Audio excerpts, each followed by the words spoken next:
الحمد لله رب العالمين وبه نستعين على أمور الدنيا والدين وصلى الله وسلم على نبينا محمد خاتم الأنبياء والمرسلين وعلى آله وصحبه أجمعين وسلم تسليما كثيرا.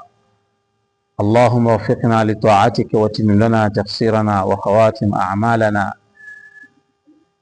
وتب علينا يا رب العالمين. اللهم اهدنا بأحسن الأخلاق فإنه لا يهدي لأحسنها إلا أنت، وجنبنا يا ربي من مساوي الأخلاق فإنه لا يبعد أحدا منها إلا أنت يا رب العالمين. Ndugu zangu Waislamu na wote ambao wanasikiliza katika sehemu yetu ya leo, insha Allah, sehemu yetu ya pili katika kuangalia mukaddima wa kitabu Masawi al-Akhlaq, kitabu ambacho tumekianza punde katika darsa moja iliyotangulia, na insha Allah hii ni ya pili. Bado tuko kwenye mukaddima unaofafanua mwelekeo na unaotoa njia ya madhumuni ya kitabu hiki. Sheikh alieleza katika kikao kilichopita namna gani umuhimu wa Mtume Muhammad sallallahu alaihi wasallam kutumwa kwake. Akaeleza kuwa Nabii Muhammad alitumwa katika kipindi ambacho hakukuwa na mitume kwa muda mrefu, na watu wakawa wameharibika katika tabia zao. Kwa hakika kazi ya mitume kubwa ilikuwa ni kutengeneza akhlaki za watu, tabia za watu baina yao na Mwenyezi Mungu na viumbe vingine. Ama akili ya kutafuta mali ni ya kibinadamu, kila mtu anayo.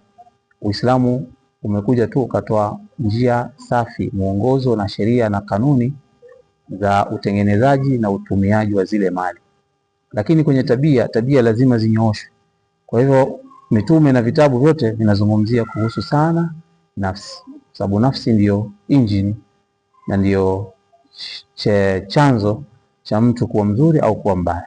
Tuendelee katika sehemu ya pili. Sheikh ameendelea akisema, wa bihadha ad-din al-qawim irtafaa sha'nu man dakhala fi, kupitia hii dini iliyonyooka ya sawasawa. Kwa kupitia dini hii gani? Dini ya Uislamu.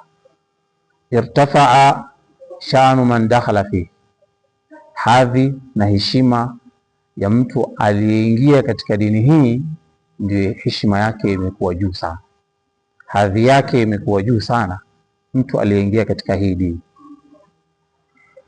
Wa asbahat arriyadatu wasiyada lahum fi kulli amrin wa sha'n, na hiyo dini ikawa kuwa ndio arriyada, kiongozi kama bendera.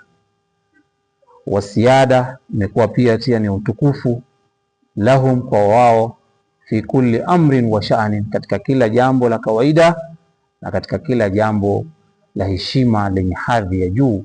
Dini ya Uislamu imekuwa ndiyo kiongozi, ndiyo bendera ambayo mtu anafaa kuiona na kuifuata.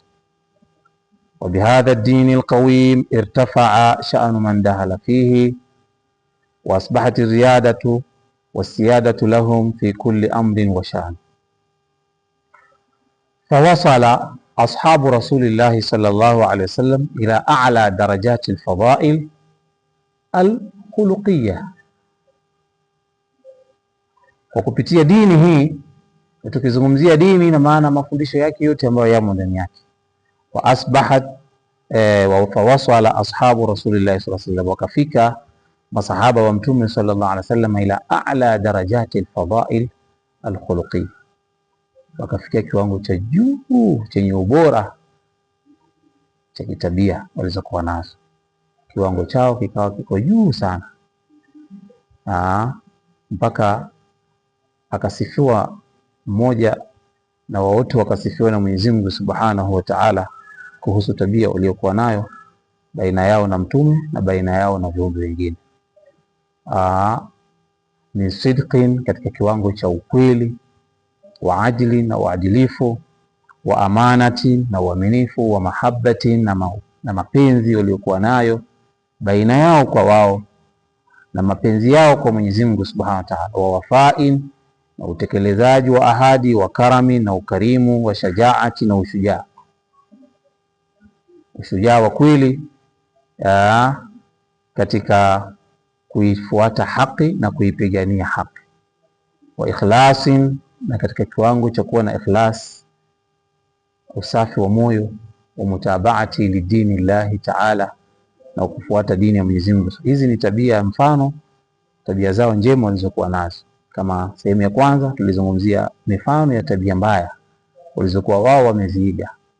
Kwa hivyo hapa anaeleza mifano ya viumbe waliosafishika kupitia Uislamu. Walitengenezeka nini? Walitengenezeka tabia ya ukweli, uadilifu, mahaba, utekelezaji wa ahadi, ukarimu, ushujaa na namna ya ufuataji wa ile dini ya Mwenyezi Mungu. Walikuwa wakifuata dini kihakika, si kinafiki. Kwa hivyo utaona hapa kwa uchache Sheikh kama anatueleza tabia tunazoenda kuzieleza ni hizi mbili, mifano ya tabia mbaya na tabia njema. Kwa hivyo tukiondoa tabia mbaya tunaweka tabia njema ambayo Muislamu anafaa aiwe nayo na ajipambe nayo. Hata nazalat fihim ayatun tutla ila an yaritha Allahu al-ardha wa man alayha. Kwa tabia walizokuwa nazo, akhlaqi waliokuwa nayo, imewapelekea wao mpaka Mwenyezi Mungu kuwasifu ndani ya Qur'ani, akawateremshia aya zinazowaelezea, aya ambazo kila siku ni mpya, zinasomwa kuwazungumzia watu wao kama ambao wako hai katika maisha yao mpaka leo. Huu ndio ubora wa akhlaq. Ubora wa akhlaq unadumu hata baada ya kufa. Tabia nzuri uliyoifanya, jambo lako zuri ulilofanya, bado lile linaendelea wewe kwa kupatia tija mbele ya Allah subhanahu wa ta'ala, kama ilivyo katika hadithi ya Mtume sallallahu alaihi wasallam, idha mata ibnu adama inqata amaluhu illa min thalath, miongoni mwao ilmu yuntafau bihi, waladun salih. Hizi zote ni katika kiwango cha tabia, kwa sababu kama wewe tabia yako si nzuri, huwezi kuwa na ilmu na usomesho wake, na hata ukiwa nayo ukisomesha haiwezi baki, kwa sababu haujasifika sifa za kuigwa katika ile ilmu. Allah amewasifu hawa masahaba katika tabia yao akisema Muhammadur Rasulullah walladhina ma'ahu ashidda'u 'ala al-kuffari ruhama'u bainahum. Muhammad ni mtume wa Mwenyezi Mungu Subhanahu wa Ta'ala. Alikuwa na shaka na utume wa Muhammad, Allah anamesema wazi Muhammadur Rasulullah, Muhammad ni mtume wa Mwenyezi Mungu, walladhina ma'ahu, na wale ambao aliokuwa nao pamoja, ashidda'u 'ala al-kuffar, ni wakali mno dhidi ya makafiri. Wa huwa ni wakali wenye hasira, wenye nguvu wanapokutana na makafiri, wanapopambana nao. Ruhamau bainahum, lakini wao ni wenye kuhurumiana baina yao. Tarahum, utawaona wao katika sifa yao ile ya umoja, ruk'an sujada, wakifanya rukuu kwa wingi, wakifanya sujud kwa wingi. Yabtaghuna fadlan min Allahi wa ridwana, wanafanya vile si kujionyesha, hawafanyi vile kujisifu, bal yabtaghuna fadlan min Allahi wa ridwana, wanatafuta fadhila za Mwenyezi Mungu na radhi zake. Simahum fi wujuhihim min athari sujud, alama yao iko kwenye nyuso zao, alama ya ibada yao iko kwenye nyuso zao kutokana na alama za sujud. Wanazoweka vichwa vyao chini, sehemu yenye kuheshima, kila mmoja anaheshimu uso.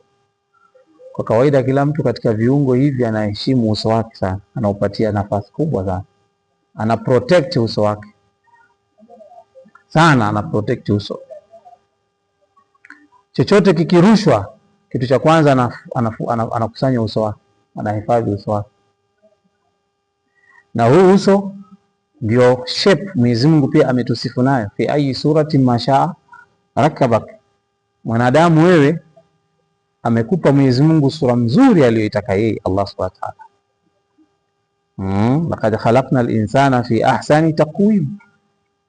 Sasa hiki kiungo ndio masahaba na Waislamu kwa ujumla hawakipatia ubora na kuithamini na kufanya wao wajione na wapate kibri, bali wanakiangusha chini kiungo hiki, kikagusa chini kwa ajili ya kumnyenyekea Mwenyezi Mungu Subhanahu wa Ta'ala.